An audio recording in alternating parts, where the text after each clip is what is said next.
لا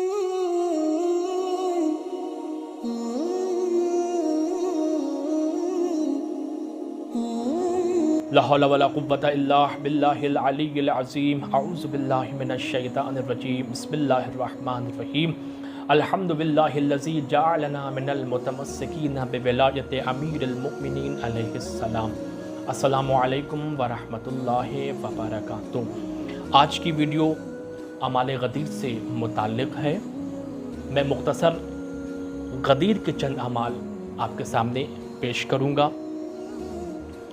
روایت میں موجود ہے کہ اللہ نے روز غدیر کو عید قرار دیا ہے، بہت عظیم دن قرار دیا ہے، اور ہر پیغمبر کے لیے اس دن کو عید قرار دیا ہے۔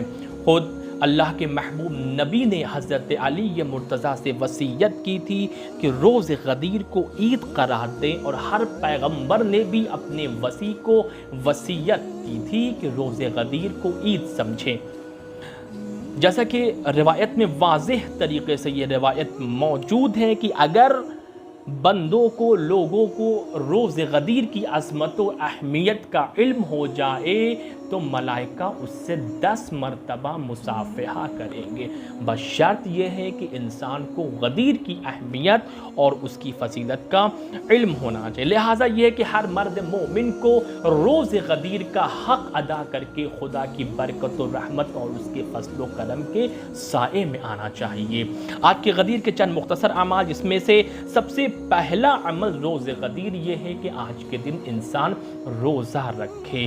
روزہ رکھنے کے سلسلے میں امام صادق علیہ السلام کی حدیث ہے کہ روز غدیر روز عبادت ہے، خدا کی حمد و ثنا کا دن ہے، شکر خدا ادا کرنے کا دن ہے، اور خوشحالی یعنی خوشحال ہونے کا دن ہے۔ کیوں؟ کیونکہ خداوند کریم نے ہم اہل بیت کی ولایت کے ذریعے سے تم لوگوں پر احسان کیا ہے، لہٰذا ہم یہ چاہتے ہیں کہ تم آج کے دن روزہ رکھو۔ امام صادق نے یہ حدیث فرمائی ہے۔ لہذا جو شخص بھی روز غدیر روزہ رکھتا ہے اس کا اجر کیا ہے؟ اس کا اجر یہ ہے کہ روز غدیر کا روزہ 60 سال کے گناہوں کا کفارہ ہے۔ توجہ کر رہے ہیں آپ؟ 60 سال کے گناہوں کا کفارہ ہے ایک عمل۔ دوسرا عمل کیا ہے کہ آج کے دن غسل کرے گا۔ غسل کی نیت کیا ہوگی؟ غسل کی نیت یہ ہوگی کہ روز غدیر کا غسل کرتا ہوں قربتاً الی اللہ۔ دوسرا عمل، تیسرا عمل یہ ہے کہ آج کے دن 2 رکعت نماز ادا کی جائے گی۔ نماز کا بہترین وقت یہ ہے کہ زوال سے تقریباً آدھا گھنٹہ پہلے 2 رکعت نماز ادا کرے گا، جس کی پہلی رکعت میں سورہ الحمد کے بعد 10 مرتبہ سورہ قل هو اللہ پڑھے گا۔ سورہ قل هو اللہ پڑھنے کے بعد 10 مرتبہ آیت الکرسی پڑھے گا، پھر آیت الکرسی کے بعد 10 مرتبہ سورہ انا انزلنا کی تلاوت کرے گا پہلی رکعت میں۔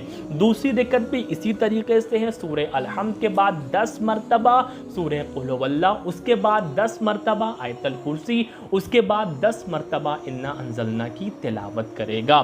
اس نماز کا اجر یہ ہے کہ جو شخص غدیر کے دن یہ 2 رکعت نماز پڑھے گا، 1 لاکھ حج اور عمرے کا ثواب اللہ اسے عطا کرتا ہے۔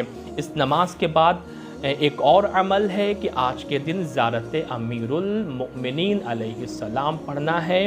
آج کے دن جس میں سے زیارت امین اللہ پڑھنے کی تاکید بھی ہے، اور بھی آج کے دن مختصر دعائیں کتابوں میں وارد ہیں، آپ وہاں رجوع کر سکتے ہیں۔ یہ مختصر اعمال، امپورٹنٹ جو اہم اعمال کے جو حصے تھے وہ میں نے آپ کے سامنے گوش گزار کیے ہیں۔ روز غدیر خوش ہونا، دوسروں کو خوش کرنا، اچھے لباس پہننا، زینت کرنا، خوشبو لگانا، صلہ رحم کرنا، مومنین سے مصافحہ کرنا ہے نا، اور مومنین کو مبارکباد دینے کی کافی تاکید کی گئی ہے، اور مومنین کو دعوت دینے کے بارے میں بہت فضیلت بیان کی گئی ہے۔ حدیث معصوم یہ ہے کہ روز غدیر اگر کوئی مرد مومن کو اپنے یہاں مدعو کرتا ہے کھانے پہ، یعنی اگر کوئی شخص روز غدیر ایک مرد مومن کو کھانا کھلاتا ہے تو وہ ایسا ہے جیسے اس نے تمام انبیاء اور صدیقین کو کھانا کھلایا ہو۔ توجہ کریں آپ کہ ایک مرد مومن کو کھانا کھلانا روز غدیر گویا تمام انبیاء اور صدیقین کو کھانا کھلایا گیا ہو۔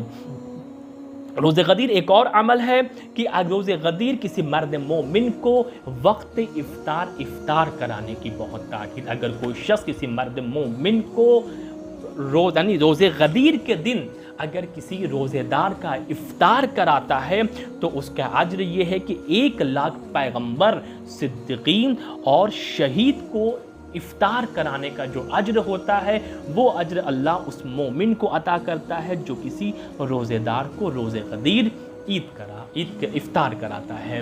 لہٰذا ان تمام اعمال سے ہمیں اللہ کی قربت حاصل ہوگی اور روز غدیر کے ان اعمال کو انجام دے کے خداوند کریم کی عظمت، رحمت، فضل و کرم کے سائے میں ہم لوگ آ جائیں۔ وآخر دعوانا ان الحمد للہ رب العالمین۔